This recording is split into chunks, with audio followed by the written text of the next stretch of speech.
Sinasamahan mo ba ako dito sa ilalim ng puno ng chiko, ha?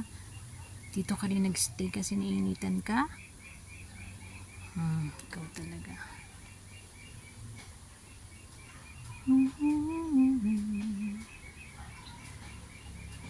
Sinasamahan niya ako dito. Oh. Alis ka na. Sumagot. Alis ka na nga ba? O mamaya. Dito ka muna. Samahan mo muna ako. Ha? Dito ka muna. Dito ka muna. Huwag ka muna umalis. Parang nakikinig eh. Parang naiintindihan ako eh.